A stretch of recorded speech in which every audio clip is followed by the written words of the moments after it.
Horror talkie ভূতের জগতে সবাইকে স্বাগত। কেমন আছো দাদা এবং আমাদের হরর টকিস পরিবার? আশা করি তোমরা সকলে ভালো আছো। প্রথমেই বলে রাখি, ঘটনাটি তোমাদের কেমন লাগলো সেটা কমেন্টসের মাধ্যমে জানিও। আশা করি আজকে এই ঘটনাটি তোমাদের খুবই ভালো লাগবে। কতটা ভয় লাগবে সেটা বলতে পারছি না, কিন্তু আমি যখন এই ঘটনাটি শুনি আমার ভ্যাম্পায়ারের কথা খুব মনে পড়ে। পৃথিবীতে রক্তকেকো ভ্যাম্পায়ারের অস্তিত্ব আছে কিনা জানি না, কিন্তু নারকীয় শক্তি আবির্ভাব অনেকটাই। আর প্রেতাত্মা নারকীয় শক্তি যে কতটা ভয়ঙ্কর সেটা এই ঘটনায় আরেকবার বুঝতে পারবে। ডিসক্লেমার: ধূমপান এবং অ্যালকোহল শরীরের পক্ষে ক্ষতিকারক। কিছুটা প্রাপ্তবয়স্ক কথা এবং ভয়ানক কাণ্ড থাকায় আজকে এই এপিসোডে প্যারেন্টাল সুপারভিশন ইজ রেকমেন্ডেড। আমি তৃষা কর্মকার বলছি, খড়গপুরের হস্তিনাপুর জেলা থেকে। আজ এই ঘটনাটি সংগ্রহ করেছি আমার বন্ধু জার্মানি প্রবাসী সাবিরের থেকে। আমরা দুজন একসাথেই মাধ্যমিক পরীক্ষা দিয়েছি। সাবির পোল্যান্ড যায় 2006 স্টুডেন্ট ভিসাতে এবং 2009 পার্মানেন্ট ভিসার জন্য শিফট হয় লিথুনিয়া কালিম্পং ইউনিভার্সিটিতে। 2006 পর থেকে আর কোনো যোগাযোগ ছিল না তার সাথে। দেখা হয় 1 মাস আগে। স্কুল রিইউনিয়নে সাবির এসেছে তার রাশিয়ান বউ বাচ্চাকে নিয়ে। বউ সহ তার বাড়িতে একবার দাওয়াত করলাম। আমার অবসর সময় কি করে কাটে সেই কথা বলতেই আমার এই হরর টকিজের কথা একটু বললাম। হরর টকিজ শোনাতেই সে তার জীবনে সব থেকে বড় একটা জিনিস ঘটে যাওয়া সেটা আমার সাথে শেয়ার করলো। আমিও ব্যাপারটা মিস করলাম না। হুবু সাবির যেটা বললো হুবু তোমাকে লিখে ফেললাম। আমি সাবির, ছোটোর থেকেই চোখে ইউরোপের স্বপ্ন। আমার টার্গেট ছিল ইউরোপের ইউনিয়নে যে কোনো একটি দেশে স্থায়ীভাবে বসবাস করা। তাই 3 বছর পর স্টুডেন্ট ভিসাতে যাই পোল্যান্ডে থাকাটা একটু কষ্টজনক, তাই লিথুনিয়া কালিম্পং ইউনিভার্সিটিতে আমি শিফট হই। নিয়ত লিথুনিয়ায় কালিপোড়া জায়গাতে এই কালিপোড়া ইউনিভার্সিটি স্থাপিত। যেহেতু ইউনিভার্সিটির ক্যাম্পাস এরিয়াতে হোস্টেলে থাকা বহুত খরচা সাপেক্ষ, তাই আমি ঠিক করি বাইরে থাকার। বাট ঘর পাওয়া এখানে চারটিখানি ব্যাপার নয়, তার উপর আবার সি বিচের সামনে, তাই ট্যুরিস্ট প্লেস তো লেগেই আছে। অনেক খোঁজাখুঁজি পর একটা বাড়ি পাই ইউনিভার্সিটি থেকে 3 কিলোমিটার দূরে। বাট এত বড় বাড়ি একা থাকা সম্ভব নয়। বাট খটকা লাগলো, বাড়ির ভাড়া অত্যন্ত কম। বাড়িটির বিবরণ দেওয়া দরকার, কারণ এই বাড়িটিকে কেন্দ্র করেই তো পুরো ঘটনা। মেন রোড থেকে বাম পাশে সোজা 20 কিলোমিটার রাস্তা চলে গেছে। এই বাড়ির বাম পাশে একটা বাড়ির কনস্ট্রাকশনের কাজ চলছে এবং ডান পাশে একটি গোডাউন, এবং গোডাউনের গায়ে লেগেই বাড়িটিকে ভাড়া নেওয়া হচ্ছে। প্রায় 7% জায়গা ঘিরে দেওয়া হয়েছে। দেখে মনে হচ্ছে বেশ পুরনো বাড়িটি। পরে শুনলাম বাড়িটি 35 বছর পুরনো। পেছন দিকে সুইমিং পুল এবং একটি বেসমেন্টও রয়েছে। গ্রাউন্ড ফ্লোরে 3টি রুম, সামনে একটি বাগান। বাট বাগানটাকে দেখেই মনে হচ্ছে বাগানটাকে এত যত্ন করা হয় না। বাড়িটিকে দেখেই মনে হচ্ছে যে 4-5 বছর এখানে কোনো মানুষের অস্তিত্ব নেই। কোনো মানুষ এখানে থাকেনি। বেসমেন্টে মালিকের কিছু জিনিসপত্র রাখা রয়েছে। মালিকের নির্দেশ গ্রাউন্ড ফ্লোরের শুধু 3টি রুম ব্যবহার করা যাবে। ওই 3টি রুমের সাথেই বারান্দা রয়েছে। বাড়িটি ফুল ফার্নিশড, তাই আর কোনো আসবাবপত্র কিনতে হবে না আলাদা করে। জানলাম বাড়ির মালিক থাকে সুইডেনে। আর সব থেকে বড় যেটা আমার খটকা লাগে, ভাড়া মাত্র 25,000 টাকা। আর তার ঠিক পাশের রোডে ঠিক এরকম রুমেই ভাড়া পাওয়া যায় প্রায় 60 থেকে 70,000 টাকায়। আমি ব্রোকারকে জিজ্ঞাসা করি, দেখো এত কম ভাড়া কেন? ব্রোকার বলে, কিছু মানুষ নাকি গুজব ছড়ায় যে এই বাড়িতে নাকি ভূত আছে। তারপর থেকে আর কিছুতেই ভাড়া হতে চায় না, জানো। আমি তো হেসে উড়িয়ে দিলাম কথাটা। বাট বাড়িটি এত বড়, তাতে আমার তো একা নেওয়া সম্ভব নয়, তাই আমি পার্টনার খুঁজতে শুরু করলাম। আমার মাথায় একটি বুদ্ধি খেলল, বাড়িটির 2টি রুম আমি নেব, ওই 12 থেকে 15,000 টাকা ভাড়া দেব, তাতে ব্রোকারের কোনো আপত্তি নেই। তার মাস গেলে 25,000 টাকা পেলেই হলো। আমার সাথে ব্রোকারের চুক্তি হয়। আমার ইউনিভার্সিটি শুরু হতে এখনও প্রায় 2 থেকে 3 মাস বাকি। ইউনিভার্সিটির সামনে একটা ছোট্ট করে ফ্লিটলেট লাগিয়ে দিলাম। নিডস স্টুডেন্ট ফ্ল্যাটমেট, 2 রুমস আর অ্যাভেলেবল, কন্ট্যাক্ট নাম্বার। বেশ ভালো রেসপন্স পেলাম। আমি একটি রুমে এবং বেলারুসে একটি মেয়ে আরেকটা রুমে। সেও আমার ইউনিভার্সিটিতেই ভর্তি হয়েছে, নাম এলিনা। এবং আরেকটি রুমে একটি আন্টি, সে ইউনিভার্সিটির আবাসিক স্টুডেন্টদের জন্য রান্নাবান্না করে। তেনার বাড়ি লিথুনিয়ার আরেকটি প্রান্তে। 3 জন মিলে বাড়িটির আশপাশ, তারপর বাড়িটিকে পুরো পরিষ্কার করলাম। বাড়িটি এখন বেশ প্রাণবন্ত। কিন্তু স্থানীয় লোকজন আমি যখনই ঘর থেকে বেরোই আমাকে আর চোখে তাকায় এবং বলে, ভূতের বাড়িতে তুমি কি করছো? প্রায় 2 মাস হয়েছে, কেউ কোনো সমস্যায় পড়েনি। ইনফ্যাক্ট আমিও কোনো সমস্যা দেখিনি আর কি। কিন্তু বাড়িটা যে নেগেটিভ এনার্জিতে ভরপুর সেটা বাড়িটিকে দেখলেই বোঝা যায়। রাতে বাড়িটির আশপাশে কিছু চলাফেরার করা আওয়াজ পাই। ইনফ্যাক্ট ড্রয়িং রুম এবং ডাইনিং রুমও চলাফেরা করা আওয়াজ পেয়েই থাকি আমি। কিন্তু আমি এত পাত্তা দিই না, কারণ ভূত প্রেত যদি থেকেও থাকে তারা ওদের মতন থাকুক, আমি আমার মতন। এলিনা মেয়েটাকে কয়েকদিন ধরে কোনো সুবিধাজনক মনে হচ্ছে না। আগের মতন বেশ কোনো কথাবার্তাও হচ্ছে না। ইউনিভার্সিটিতে আড্ডা মারলে মাঝে মধ্যে কথা হয়, কিন্তু যখন এই বাড়িতে ঢুকে গেল এমন হাবভাব করে যেন আমাকে চেনেই না। ও কোনো কথাও বলে না। ঘরের দরজা অলওয়েজ লাগানোই থাকে ওর। রাতের খাবার আমরা 3 জন একসাথেই খাওয়া হতো, বাট ইদারিং ও খাচ্ছে না। মেয়েটি দেখতে অত্যন্তই সুন্দরী।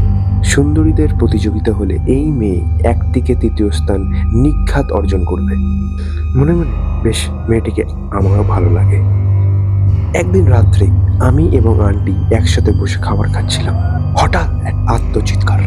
এলিনা বিশাল জোরে চিৎকার করছে। আমি এবং আন্টি দৌড়ে এলিনার রুমের দিকে যাই। রুমের দরজা খোলাই ছিল। রুমে ঢুকতেই দেখি এলিনা বই নিয়ে পড়ছে। সবকিছু দেখে স্বাভাবিক মনে হলো।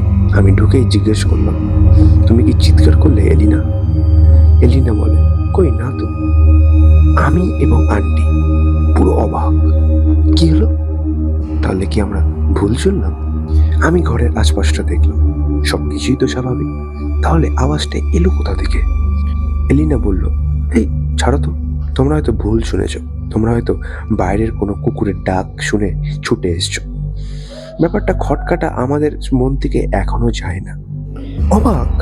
পরদিন থেকে এলিনাকে আবার সে পুরনো এলিনাকে আমি যেন দেখতে পাচ্ছি। আবার সেই প্রাণ খোলা, সেই সবার সাথে মিশুকা। কি হলো হঠাৎ? খুব হেসে হেসে কথা বলছে। কলেজের বন্ধুদের সাথে বেশ বসে আড্ডা মারছে। হট ড্রেস আপ করছে। বাট প্রায় দিন দেখছি সন্ধ্যাবেলায়ও ভাবেকে ড্রিঙ্ক করছে। এক দিন এক ছেলের গাড়িতে করে বাড়ির সামনে নামছে। বিদায় নেওয়ার সময় বেশ ছেলেগুলির সাথে গলা জড়িয়ে একদম ঘনিষ্ঠভাবে রিয়াকশন করছে। ইনফ্যাক্ট আমার সাথেও ঢোলাঢুলি করে পড়ছে, যেমন ঘাড়ে হাত রাখা, পেছন থেকে জড়িয়ে ধরা, যেন মনে হবে আমরা দুজন প্রেমিক প্রেমিকা। ব্যাপারগুলো ভালো লাগলো, বাট রাতের বেলা যখন এলিনা ওই ছেলেগুলোর সাথে বিদায় নেওয়ার সময় ওই ঘনিষ্ঠভাবে জোড়াজুড়ি করে, সেগুলো দেখতে পারি না আমি। এসব কথা যখনই ভাবতে থাকি, এলিনার উপর থেকে মায়া, ভালোবাসা সবকিছু আস্তে আস্তে উঠতে থাকে। বিগত 1 মাস ধরে এলিনাকে কমসে কম 10 থেকে 12 জনের সাথে মিশতে দেখেছি। মনে মনে এবার সন্দেহ হতে শুরু হয়, তবে কি এলিনা খারাপ কিছুর সাথে জড়িত? বিষয়টি নিয়ে আন্টির সাথে কথা বলি। আন্টি মানে আমাদের ওই রুমমেট আন্টি। আন্টি বলে, বাড়িতে যখন কিছু করছে না তখন বাদিয়ে দাও, বন্ধুও হতে পারে, আমাদের দেখে লাভ নেই। আমি তেমন আর পাত্তা দিই না। ইনফ্যাক্ট আমার আর কোনো ইন্টারেস্ট নেই এলিনার প্রতি। একদিন হঠাৎ আবার সেই আত্মনাদ। আমি এবং আন্টি নিজেদের রুম থেকে বের হই এবং লক্ষ্য করি আওয়াজটি আসছে ঠিক এলিনার রুম থেকে। দৌড়ে আবারও ছুটে যাই এলিনার রুমের দিকে, বাট গিয়ে দেখি আবারও সব কিছু স্বাভাবিক। এলিনা বিছানায় ঘুমোচ্ছে। আমি এলিনার সামনে গিয়ে তার গায়ে একটু হাত দিয়ে বলি, এই চিৎকার কে করলো আবার? এবারও কোনো সমাধান পেলাম না ব্যাপারটার। আবারও পরদিন থেকে এলিনাকে আবার সেই পুরনো গম্ভীরের মতন দেখা যায়, কারোর সাথে মিশছে না সেরকম, কলেজে আড্ডা মারলো ওই হাই আলো করে বেরিয়ে যাচ্ছে, যেমনটি হয়েছিল আর কি। একদিন রাত আনুমানিক 1টা থেকে 2টো হবে, কম্পিউটারে বসে ইউনিভার্সিটির অ্যাসাইনমেন্ট করছিলাম। হঠাৎ একটা খুব জোরে কিছু পড়া আওয়াজ পেলাম। আমি রুম থেকে বেরিয়ে দেখি আন্টিও আসছে চোখ দুলে দুলে।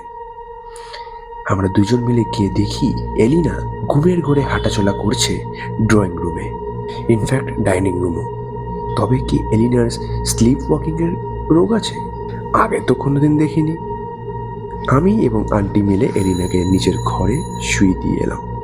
পরদিন এলিনাকে জিজ্ঞেস করাতে এলিনা বলে, কই না তো, আমার তো এমনি কোনো সমস্যা নেই। এলিনার একটা কথায় আমার গা হিম হয়ে গেল। এলিনা বলে, আমি তো 2টোর সময়, হার্ডলি 2টোর মধ্যে তো আমি ঘুমিয়ে পড়ি, বাট এই কদিন এলিনাকে 2টোর পরও অনেকবার করিডোর এবং ড্রয়িং রুমে দেখা গেছে। একদিন তো দেখলাম এলিনা চাকু এবং হাতে আপেল নিয়ে ড্রয়িং রুমে ঘুরছে। আন্টিকে জাগিয়ে ওই দিনও এলিনাকে নিজের রুমে রেখে দিয়ে এসেছি। এমনি করে চলতে থাকলে তো মুশকিল আছে ভাই। এলিনাকে আমি একটা ডক্টরকে সাজেস্ট করি এবং এটাও বলি যে এলিনা যেন কয়েক মাস নিজের দেশ থেকে ঘুরে আসে। এলিনা ডাক্তার দেখায়, ডক্টর কিছু ওষুধ দেয় এবং জিনিসগুলো কয়েকদিন বন্ধ থাকে, এবং আদৌ সেই সমস্যা কমেছে কিনা সেটাও আমি জানি না, কারণ 2টোর পর হাঁটাহাঁটি করলে আমি তো স্বাভাবিক 2টোর পর রুম থেকে বেরোই না, তাই দেখতেও পাই না। একদিন রাত্রেবেলায় অ্যাসাইনমেন্ট করতে করতে খুব খিদে পায়, তাই বিছানা থেকে উঠে রান্নাঘরের দিকে যাই ফ্রিজ খুলতে, যদি ফ্রিজে কিছু থাকে আর কি। রান্নাঘরের দিকে যেতেই আমি প্রায় রান্নাঘরে কিছুটা আগেই একটা শব্দ পাই যে রান্নাঘর থেকে কিছু একটা শব্দ আসছে। রান্নাঘরের লাইট চালিয়ে যা দেখি তা দেখে ভয়ে শিউরে উঠি। দেখি এলিনা ডাস্টবিনের সামনে বসে হাঁটু গেড়ে আগের দিনের রাত্রে ফেলে দেওয়া মুরগির হাড় চেবাচ্ছে। দ্রুত আন্টিকে জেগে তুলি এবং দুজন মিলে আবারও এলিনাকে নিজের রুমে রেখে দিয়ে আসি। আমার এবার থেকে ভয় লাগার একটা কারণ হলো, যতদূর জানি প্যারানর্মাল আত্মা বা জিনগুলো হাড় খেতে খুব ভালোবাসে। একদিন আরেকবার দেখেছে আন্টি এলিনা ঘুমের ঘোরে ওই সেম হাঁটু গেড়ে ময়লার ডাস্টবিন থেকে পচা পাউরুটি খাচ্ছে। 3জন মানুষ আমরা এই ফ্ল্যাটে, 3জন আলাদা দেশ থেকে। এইসব বাড়তি ঝামেলা কে নিতে চাইবে? ফ্ল্যাটে এইসব ঝামেলা দেখা যায়, বাট এসব ঝামেলা যদি রেগুলার লেগে থাকে তাহলে তো ঝামেলা বটেই। এলিনার সাথে আমি এবং আন্টি কথা বলি, তাকে দেশে যাওয়ার নিয়ে রেকমেন্ড করি, সে যেন 1 থেকে 2 মাস নিজের দেশ থেকে ঘুরে আসে, আর এর সাথেও প্রপার ট্রিটমেন্টের রেকমেন্ড করি। এলিনা শুধু আমাদের কথাগুলো শুনে মাথা নাড়ে আর ফ্যাল ফ্যাল চোখে আমাদের দিকে তাকিয়ে থাকে। পরদিন রাত 1টা বাজে। আমি খেয়াল করি আমার জানলার পাশ দিয়ে কেউ দৌড়ে গেল বাড়ির আরেক প্রান্তে, এবং তারপরেই ঠিক একটা বিড়ালের আর্তনাদ। এমনিতে একটা বিড়ালকে দেখেছি ঘোরাঘুরি করতে, কিন্তু এমনি করে বিড়াল চিৎকার করছে কেন? বারান্দায় যাওয়ার জন্য রুমের দরজাটা খুলি এবং দেখি এলিনা উপুর হয়ে শুয়ে বিড়ালের গলায় কামড় দিয়েছে। পুরো রক্তারক্তি অবস্থা বিড়ালটার। আন্টিকে ডেকে তুলে বাইরে যাই, ততক্ষণে দেখি এলিনা বিড়ালটিকে ছিন্ন ভিন্ন করে খেতে শুরু করে দিয়েছে। কাছে যেতে হিংস্র হয়ে আমার এবং আন্টির দিকে ভয়ানকভাবে তাকিয়ে রয়েছে। এইসব আর সহ্য করতে না পেরে আন্টি এমার্জেন্সি নাম্বারে সহায়তার জন্য কল করে। 7 মিনিটের মাথায় পুলিশ এলো। এলিনা কাঁচা বিড়ালের মাংস সমানে খেয়েই চলেছে। পুলিশ এলো এবং পুলিশ এলিনাকে পুরো শুইয়ে দিল অজ্ঞান করে, এবং এলিনার বাড়িতে কল করা হয় এবং ওর মাকে সম্পূর্ণভাবে জানানো হয় পুরো ঘটনাটি, এবং পুলিশ এলিনার মাকে বলে সেই যেন তার মেয়েকে তার বাড়ি নিয়ে যায়। এলিনার মা আমাকে রিকোয়েস্ট করলো যেন আমি এলিনাকে এয়ারপোর্টে তুলে দিয়ে আসি। পরের দিন এলিনাকে সব কিছু জানাতে এলিনা সে আবারও কিছুই জানে না। আমি এলিনার ডিপার্টমেন্টাল হেড মানে এইচওডিকে জানাই যে এলিনা বাড়ি যেতে পারে কিছুদিনের জন্য, পরদিন বেলা 12টায় এলিনার ফ্লাইট। আজকে রাতটা ভালোই ভালো কেটে গেলেই বাঁচি। সকালবেলা নাস্তা করছি আমি এবং আন্টি। তাই আমি আজকে ভাবলাম যে মেয়েটা চলে যাবে, আজকে ডাকি এলিনাকে, একসাথে বসে তিনজন ব্রেকফাস্ট করব। আমি এলিনার রুমে নক করলাম। বারবার সমানে ধাক্কা মেরে যাচ্ছি, কিন্তু কোনো সাড়া নেই এলিনার। কন্টিনিউয়াস নকিং করছি, আন্টিও ডাকছে, কিছুতেই সাড়া পাওয়া যাচ্ছে না এলিনার। এবারে আমাদের মনের ভেতরে একটা ভয় কাজ করলো। আন্টি আবারও পুলিশকে কল করলো। পুলিশ এসে দরজা ভাঙলো। পুলিশ দরজা ভেঙে যা আমরা দেখলাম তা দেখে আজও আমার গায়ে কাটা দেয়। এলিনার উলঙ্গ নিথর দেহ ঝুলিয়ে রাখা রয়েছে সিলিং ফ্যানে। জিভ একেবারে বেরিয়ে এসছে, চোখগুলো যেন ঠিকরে বেরিয়ে আসছে। এলিনার এমনি সিচুয়েশন দেখে আমি এবং আন্টি ভীষণ কান্নাকাটি করি। পুলিশ এলিনার মাকে খবর দেয়। পুলিশ লাশ পোস্টমর্টমের জন্য পাঠায়। পুলিশ তার আত্মহত্যার সত্যতা প্রুভ করে এবং আমাদের কিছু বলে না। পুলিশের মেন কথা এটাই। তো পুলিশ এলিনার সমস্ত জিনিসপত্র তার মাকে গুছিয়ে দেয়। তবে আমার এবং আন্টির মন প্রচণ্ড খারাপ হয়ে যায়, প্রচণ্ড ভেঙে পড়ি। তবে পৃথিবীতে কারোর জন্য কিছু থেমে থাকে না, তাই আমাদের দিন যাপন রেগুলার যেমন চলতো অমনি চলছে। প্রথম প্রথম এলিনাকে খুব মনে পড়তো এবং মনে পড়াতে কেঁদেও ফেলতাম, এবং আন্টিও প্রচণ্ড ভালোবাসতো এলিনাকে। আন্টিও খুব আফসোস করতো, কিন্তু তারপর আর এত মনে পড়তো না আর কি। 2 মাস হয়ে গেছে।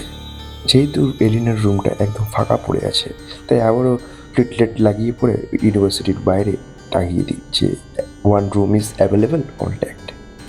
যেহেতু এলিনার কেসটা আমাদের ইউনিভার্সিটিতে খুবই জনপ্রিয় হয়ে গেছিল এবং সবার কানে পৌঁছে গেছিলো, তাই আর কেউ সহজে ভাড়ায় আসছিল না।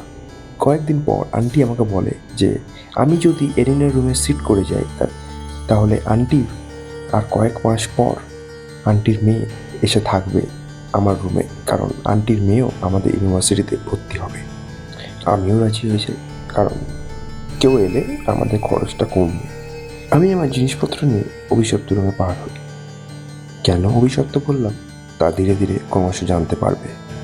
আমি এলিনার রুমে শিফট হওয়ার পর তার ঠিক 3 দিন পর আন্টির মেয়ে এলো। তার মেয়ের নাম লরা। গায়ের রং ফর্সা, সোনালি চুল এবং দেখতেও চমৎকার। প্রথম 7 দিন কোনো অসুবিধা হয়নি আমার, কিন্তু তারপর বুঝতে পারলাম রুমে কিছু একটা গড়বড় আছে। তখন নভেম্বর মাস চলছে। শীতের তীব্রতা ক্রমশ বাড়তেই চলেছে, কিন্তু ঘরের আবহাওয়া কিন্তু গরম সবসময়। আমি আগে যে রুমে থাকতাম সেখানে শীতকালে প্রচণ্ড ঠান্ডা লাগতো, সেই তুলনায় এই রুমটা যথেষ্ট গরম। আমার একদিকে বেশ ভালোই হলো। আমার এই রুমে একটু কিছুতেই নড়াচড়ার একটা আওয়াজ হয়, যেন শুনে মনে হয় এই রুমে আমি ছাড়াও আরও অন্য কেউ আছে।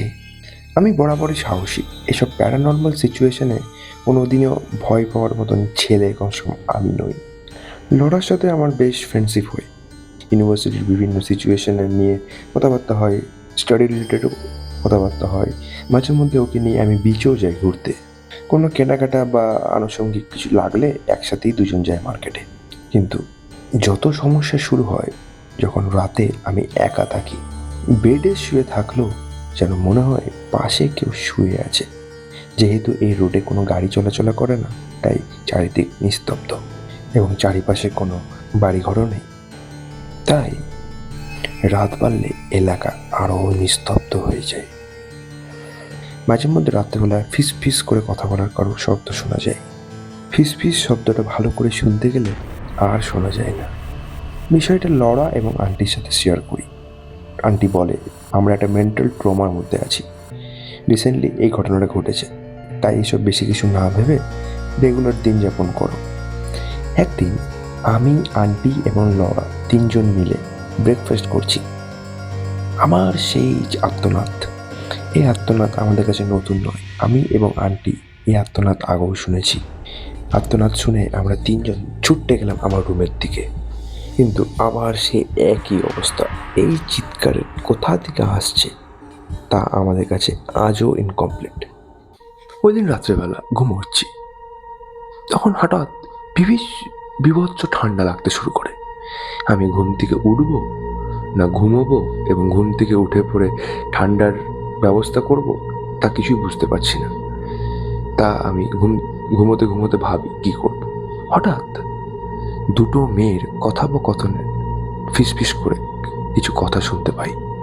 কথাগুলো ঠিক স্পষ্ট নয়, কিন্তু একটা গরম স্পর্শ অনুভব করছি চারিপাশে। আমার চোখ কিন্তু তখনও বন্ধ। আমি আমি আমি ঘুমের ঘরে ভাবলাম এটা হয়তো লড়া। আমি আমার মুখে, চোখে, গলায় সে স্পর্শ অনুভব করছি। যে আমার গায়ে স্পর্শ করছে ঠিক রোম্যান্স করলে যেরকম স্পর্শ অনুভব হয়, যে স্পর্শ করছে তাকে যেন কেউ বেঘাত সৃষ্টি করছে, যেন তাকে কেউ টেনে ওই দিকে নিয়ে যেতে চেষ্টা করছে, কিন্তু সে আবারও আমার সাথে সেই অন্তরঙ্গ হওয়ার চেষ্টা করছে। আমি স্পষ্ট অনুভব করছি যে কেউ আমাকে জিভ দিয়ে চাটছে। একটা গরম ভেজা ভেজা অনুভব করছি। আমি বুঝতে পারছি কেউ আমাকে চাটছে, কিন্তু আমার চোখ খোলার সেই হিম্মতটা নেই আমার। তখন মনে হচ্ছে এগুলো হতে পারে না। আবার আমার ব্রেন তখন আমাকে বলছে জলদি উঠে পড়, এগুলো কোনো কিছুই সত্যি নয়। শীত করছে প্রচন্ড। সমস্ত শক্তি অন্তর করে ধরপড় করে উঠে পড়লাম। সবকিছু শান্ত, কিন্তু ফুল স্পিডে ফ্যান চলছে। তাপমাত্রা 7 ডিগ্রি সেলসিয়াস, তার মানে ফ্যান চালানোর কোনো কথাই হয় না। শীতের কারণে টাইমার অন করে রুম হিটার চালিয়ে দিয়েছিলাম 2 ঘন্টা। তখন রাত 3:30। রুম হিটার 3টেই অফ হয়ে গেছে। তবে এত স্পিডে সিলিং ফ্যান চালালো কে? রুম তো লক ভিতর থেকে। তবে কি লড়া এসেছিল আমার রুমে? এমন তো কথা নয়। লড়া আমার রুমে আসবে তা তো কোনোদিন হয় না, রাতটা আবার রাত্রেবেলা। ফ্যান অফ করে খাটে বসে বসে ঠিক এইসবই ভাবছিলাম। শীতে পুরো জমে গেছি। ভাবলাম টয়লেট সেরে রুম হিটার চালিয়ে আবারও শুয়ে পড়ব। টয়লেটে ঢোকার পর আবারও একটা ধাক্কা খেলাম। আমরা টয়লেটে ঢোকার পর সামনে আয়না থাকলে সম্ভবত নিজেকে একবার দেখি। আমি দেখলাম আমার গলার বাম পাশে রক্ত জমাট হয়ে যাওয়া একটি দাগ, এবং ওইখান থেকে এক দু ফোঁটা রক্তও পড়ছে। আমার গায়ের রং এমনিতেই ফর্সা, তাই ওইটা সম্পূর্ণভাবে লক্ষ্য করা যাচ্ছে। যেটাকে আমি এতক্ষণ স্বপ্ন ভাবছিলাম সেটা কি আদৌ স্বপ্ন? সারা রাত এপাশ ওপাশ করতে করতে কখন যে ঘুমিয়ে গেছি আমি নিজেও জানি না। সকালে সেই দাগটি দেখি কেমন কালচে সবুজের মতন হয়ে গেছে। বিষয়টা কাউকে না জানানোই ভালো হবে, এতে লড়ার এবং লড়ার মায়ের মনের মধ্যে ভয় ঢুকে যাবে, এবং তাতে আমারই লস। যতই হোক বাড়িতে এখন ফ্রিতে থাকতে পারছি। ফার্স্ট ইয়ার না কমপ্লিট হওয়া অবধি কোনো কাজে ঢুকতে পারবো না। এই ঘটনার আরও 4-5 দিন পর টেবিল ল্যাম্প জ্বালিয়ে রুম হিটার অন করে একটা মোটা ব্ল্যাঙ্কেটের ভিতরে MP4 চালিয়ে গান শুনছি। হালকা ঘুমের আমেজ রেডি হয়ে গেছে। গানের সাথে সাথে আমি অন্যান্য আওয়াজও কিছু একটা শুনতে পাচ্ছি। আওয়াজটি আসছে আমার পাশের দেওয়াল থেকে। কি কথোপকথন চলছে সেটা বুঝতে পারছি না, কিন্তু আমার শরীর তখন অবসন্ন। ঘুম আর জাগ্রত এই মাঝামাঝির মধ্যে একটা অবস্থা। এবার বুঝতে পারছি আমার কম্বলের উল্টো দিক থেকে কেউ একটা কম্বলের ভিতরে আমার ঢুকে পড়ছে। কেউ শক্ত করে আমাকে জড়িয়ে ধরলো এবং ঘাড়ের সামনে আবার সেই জিভ দিয়ে চাটছে। তারপর ঠিক সামনের দিক থেকেও আবার কে ঢুকছে ভিতরে, এবং আমার গলার সামনে আবার সেই কামড় অনুভব করলাম। জিনিসগুলো এবারে আন্টিকে না বলে লড়ার সাথে শেয়ার করলাম। লড়া বলছে, হ্যাঁ একটা পোকা রয়েছে বুঝলে, এই পোকাটা এরকম চাটছে, হয়তো তুমি তা তো ভেবো না। লড়ার কথা একটু শক্ত হই। আমি মনে মনে বলি হ্যাঁ হতেই পারে, না হওয়ার কি আছে। লড়ার সাথে আমার সম্পর্ক দিনকে দিন বেশ ভালো হতে লাগে। আমরা দুজনেই বুঝতে পারি আমার দুজনের মধ্যে একটা প্রেম প্রেম ভাব আসছে। ডিসেম্বর মাসের পর আমাদের ইউনিভার্সিটি শীতের জন্য বন্ধ হয়ে যায়। তখন এত হয় না জিনিসগুলি, তখন ব্যাপারটা নর্মাল থাকে। ব্যাপারটা আবার শুরু হয় জানুয়ারি মাস থেকে। প্রথম আবার সেই পুরনো জিনিসগুলি পুনরাবৃত হয়। গলার বাম পাশে 3টি দাগ হয়ে আছে। এবারে ব্যাপারগুলো আন্টির সাথে শেয়ার করি। আন্টি ছিল খ্রিস্টান ধর্মে। আন্টি আমাকে তার পরের দিন 4টে মোমবাতি দিয়ে বলল, রাত্রেবেলা এই 4টে মোমবাতি ঘরের চারদিকে লাগিয়ে দেবে, 1 ঘন্টা হলো। সেদিন রাতে শুয়েছি ওই আনুমানিক রাত 2টো নাগাদ।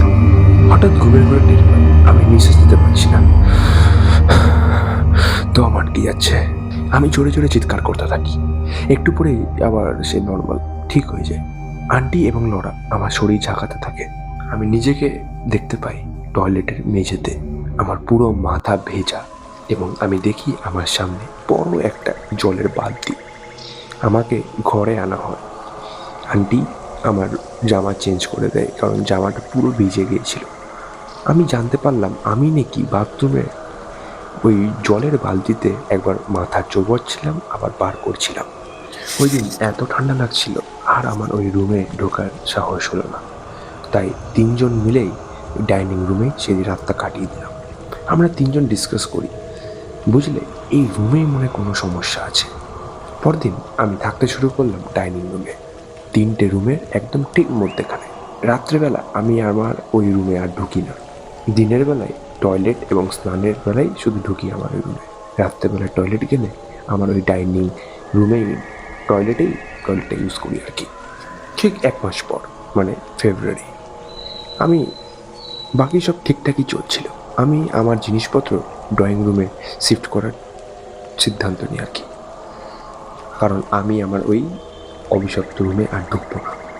যদি প্যারানর্মাল যদি কিছু থেকেও থাকে তাহলে ওরা ওদের মতন থাকুক, আমায় কেন জানাচ্ছে। এবং আমার সিদ্ধান্ত নিই রুমটা লক করে দেওয়ার। আমি এবং লরা আমার জিনিসপত্রগুলো আস্তে আস্তে ড্রয়িং রুমে শিফট করি। ঠিক দুপুরবেলায় বার করা স্টার্ট করেছিলাম, শেষ হলো প্রায় রাত 8টা। ঘরের রুমের কার্পেটটা নোংরা হয়ে যাওয়ায় আমি লরাকে বলি ভ্যাকুম দিয়ে একটু ক্লিয়ার করে দাও। লরা যায় আমার রুমের ভ্যাকুম করে ক্লিন করতে, এবং আমি যাই রান্নাঘরে কফি করতে, এবং আন্টি তখন নিজের রুমেই ছিল। হঠাৎ সে আত্মনাদ আবার। আমি একটু কিছু না ভেবে দৌড়ে ছুটে যাই সেই রুমের দিকে, দেখি আন্টিও এসছে দৌড়ে ছুটে। ঘরে ঢুকে দেখি লরার মুখে সে আতঙ্কিত ভাব, ভয়ে কাতরাচ্ছে। আমি ভ্যাকুম ক্লিনার অফ করে সব কিছু বন্ধ করে দরজা বাইরের দিকে লক করে দিলাম। আমরা ঠিক করি যা কিছুই হয়ে যাক এই রুমে আর ঢোকা যাবে না। লরার কাছ থেকে সমস্ত কিছু জানা হয়। লরা বলে, আমি যখনই রুমে ঢুকি আমি দেখি একটা মেয়ে ব্যালকনিতে দাঁড়িয়ে রয়েছে, তার চুল সোনালি এবং জিভটা বেরিয়ে আছে। আমি মনে মনে ভাবলাম এই হয়তো অ্যালিনা। আমি কম্পিউটার অন করে লরাকে অ্যালিনার ছবি দেখালাম। লরা বলে, হ্যাঁ এই মেয়েটাই ছিল এখানে। যাই হোক, যা আবার হয়ে গেছে। আমরা কেউই আর ওই রুমে ঢুকি না। ওই দিন রাত্রে লরা ওর মায়ের সাথে শুয়ে আন্টির রুমে। পরের দিন লরার মধ্যেও সে আমি অনুভবটি লক্ষ্য করি, মাঝে মধ্যে খুব ভালো থাকে আর মাঝে মধ্যে একদম চুপচাপ, কারোর সাথে কথা বলছে না। আমি লরার মন ভালো করার জন্য একটু বাইরে নিয়ে যেয়ে ঘুরোতে হবে, ওই ইউনিভার্সিটির চারিপাশটা। ওই দিকটা বেশ জমজমাট এবং বেশ সুন্দর, যেন গোছানো আর কি। একদিন হঠাৎ লরাকে প্রপোজ করলাম, দুজনকে প্রপোজ করলাম, এবং দুজনেই ঠিক করি যে দুজনেই স্টেবল হওয়ার পর একসাথে বিয়ে করব, আর আমার ইউরোপের থাকাটাও স্টেবল হয়ে যাবে। আর আন্টিও আমাদের রিলেশনশিপটা মেনে নেয়, তবে পড়াশুনো আর স্টেবল হওয়ার পরে। কিন্তু এরপর লরাকে আরও ভিন্নভাবে যেন দেখতে পাই, আমাকে ঘুরতে নিয়ে যাওয়ার জন্য জিদ করে, এবং আগে সেটা কিন্তু ছিল না। আগে বাড়ি থেকে খুব একটা বেরোতে চাইতো না, এবং ওর বেরোনো মানে ওই হাঁটাহাঁটি করা আর কি, আর ওই মার্কেটের টুকটাক কেনা, বাস এতটুকুই। বাট ইদারিং ও আমাকে জোর করে ডিস্কোতে বা পাবে নিয়ে যাওয়ার জন্য। আমি লরার মন ঠিক রাখার জন্য আন্টিকে ফাঁকি দিয়ে মাঝে মধ্যে লরাকে নিয়েও যাই পাবে, এবং দুজনে ড্রিঙ্কও করি। আমি লক্ষ্য করি লরা পুরোটাই পাল্টে যাচ্ছে। পাবে আমার সাথে থাকাকালীন ও অন্যান্য ছেলের সাথে নাচ করা, গান করা এবং ঢলে ঢলে পড়া আর কি। এই জন্য আমার সাথে ওর একটু কটাকাটিও হয়, কিন্তু তারপর আবার ঠিক হয়ে যায়। লরার সাথে আমার ফিজিক্যাল টাচও শুরু হয়ে যায়। দুপুরবেলা আন্টি যখন ইউনিভার্সিটিতে যাই তখন আমি আর লরা ঘরে একা থাকি। আমি লক্ষ্য করি আমার গলায় আবারও সে দাগটা। আমি যখন এগুলো লরাকে বলি লড়া এটা হেসে উড়িয়ে বলে, "হ্যাঁ, এটা তো রিয়েল, এটা ভয় পাওয়ার কি আছে, এটা তো কোনো পোকা কামড়ের দাগ নয়।" তবে আমার কিন্তু এই জিনিসগুলো স্বাভাবিক বলে মনে হয় না। ভ্যাম্পায়ারের অনেক গল্প পড়েছি, তবে এই রক্ত পিপাসা ধরে এমনি আগে কোনোদিন শুনিনি। ইটস ভ্যাম্পায়ার, রক্ত খেকো ভ্যাম্পায়ার। আমার মনে নানা রকম প্রশ্ন ঘুরপাক করতে থাকে। সেদিন ফিজিক্যাল রিলেশন হওয়ার পর থেকে আমরা প্রায় সেই ফিজিক্যাল টাচে আছে আর কি। আমার গলা, ঘাড়ে, হাতে, পায়ে বিভিন্ন জায়গায় দাগ অনুভব করতে থাকি। আমি 10-12 দিনের মাথায় অসুস্থ হয়ে পড়ি। আমার ওজন ফট করে এত কমে যাবে আমি নিজেও ভাবিনি। তবে লড়ার এই শারীরিক সম্পর্কতা আরও দিনকে দিন যেন বেড়ে যাচ্ছে। আমি না বললে ও খেপে যায়, বলছে আই উইল ডু।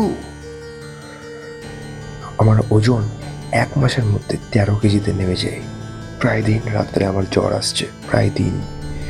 ইদারিং আমি শুনতে পাচ্ছি লড়ার রুম থেকে ফিসফিস করে আওয়াজ। ও ঘুমের ঘরে যেন কার সাথে গল্প করছে, ঘুমের ঘরে যেন কার সাথে কথা কাটাকাটি করছে। আমি লড়ার মধ্যে যেন এলিনার হাবভাব দেখতে পাচ্ছি। সে ওর পাবে যাওয়া, বন্ধুদের সাথে মেশা, ওর হাবভাব, এগুলো প্রায় অনেকটাই এলিনার মতো। আমি একদিন শুয়ে আছি, কিচেনে কি একটা শব্দ হবে। আমি উঠে যাই কিচেনের দিকে। ফোনের ফ্ল্যাশ লাইট জ্বালাতেই আমি দেখি লড়া ফ্রিজ থেকে কাঁচা মুরগির মাংস চিবিয়ে চিবিয়ে খাচ্ছে। লাইট অন করাতেই আমার দিকে হেসে তাকিয়ে বলল, খিদে পেয়েছে বলে রান্নাঘরে চলে এসেছি। ও লড়া বলছে, হ্যাঁ তুমি ভাগ্যিস এলে, আমি এখনই মাংস রান্না করছিলাম। বলছে এত রাতে মাংস রান্না তুমি কি করবে? আমি বললাম। বলছে খিদে পেয়েছে গো। স্বাভাবিক লড়া তারপর মাংস রান্না করলো, আমিও 2 পিস খেলাম, কিন্তু বাকিটা লড়াই খেলো। লড়ার এই অস্বাভাবিক খিদে আমার একটু হলো আশ্চর্য লাগলো। পরের দিন শনিবার, ওই দিন রাত্রে মুরগির মাংস শেষ হওয়াতে আন্টি আজকে আনে টার্কি মুরগি। টার্কি মুরগি বলতে এমনি মুরগির থেকে একটু আলাদা, ওজনে একটু বড়। আমার মন বলে আজকে রাতেও লড়া সে একই জিনিস করবে কাল রাতের মতো। স্বাভাবিক রাত্রেবেলা আমি শুয়ে আছি, আমার ওই দিন বিভৎস জ্বর। লড়া এবং আন্টি দুজন আন্টির রুমে শুয়ে আছে। রাত্রেবেলা ওই আনুমানিক 2:30-3টে নাগাদ আন্টির সে বিভৎস চিৎকার আমাকে ডাকছে সমানে। আমি দৌড়ে গিয়ে পড়ে দেখি রান্নার ডাইনিং টেবিলে লড়া টার্কি মুরগি চিবিয়ে চিবিয়ে খাচ্ছে। সামনে হাড়গোড় পড়ে আছে, লড়া চোখ বন্ধ করে করে খাচ্ছে। বুঝলে বাবা, আমার বুঝতে আর বাকি রইল না, কোনো এক অভিশপ্ত কিছুই এই কাজগুলো করাচ্ছে। অ্যালিনার মধ্যে সে একই কাজ হয়েছিল, তাই অ্যালিনা এসব করতো, আজ বুঝতে পারছি। আর এখন করছে লড়াকে ধরে আন্টির রুমে নিয়ে যাওয়া হলো। লড়া মনে মনে কিরকম বিড়বিড় করছে, মনে মনে শঙ্করতা। এরপর আন্টি আর কিছুতেই চায় না যে লড়া একা থাকবে রুমে, তাই ইউনিভার্সিটি থেকে 4 মাসের ছুটি নিয়ে আন্টি নিজের ঘরে চলে যায়। আমি লড়ার হয়ে সে অ্যাপ্লিকেশনটা ইউনিভার্সিটিতে জমা দিতে চাই। জমা দিতে যাওয়ার সময় খুব একটা কফি খেতে ইচ্ছা হয়ে যখনই আমি দাঁড়ালাম কফি শপের সামনে, একটা ছেলে আমাকে ডাকছে হাত নাড়িয়ে। ছেলেটাকে আমার খুব চেনা চেনা লাগছিল। পরে কথাবার্তা বলে বুঝতে পারলাম এই ছিল অ্যালিনার বয়ফ্রেন্ড। অ্যালিনার সাথেও নাকি এর একটা শারীরিক সম্পর্ক হয়েছিল। শারীরিক সম্পর্ক হওয়ার পর এবং এই ছেলেটার গলায়ও সেই কাটা দাগ হয়েছিল। রিলেশনশিপে থাকার সময়ও অ্যালিনা অন্যান্য ছেলের সাথে ঢলাঢলি করার জন্য এদের 6 মাসেই ব্রেকআপ হয়ে যায়। আমার আর বুঝতে বাকি রইল না এলিনার এই মৃত্যু কোনো স্বাভাবিক মৃত্যু নয়। এই মৃত্যুর জন্য রয়েছে সেই অভিশপ্ত রুম, এবং এই অভিশপ্ত রুমের জন্য লড়ার জীবনও ঝুঁকিতে রয়েছে। আতঙ্কিত ভয় নিয়ে বাড়ি ফিরি। ঘরে ঢুকতেই আবার সে চিৎকার চেঁচামেচি। আন্টি লড়ার হাত থেকে চাকুটা কিছুতেই সরাতে পারছে না। লড়া একটা চাকু শক্ত করে হাতে ধরে আছে। চাকুটা সরাতে ফট করে চাকুটা দিয়ে আন্টির হাতে কেটে দেয় লড়া। আমি এবং আন্টি অনেক কষ্টে লড়ার হাত থেকে সে চাকুটা হাঁটায়।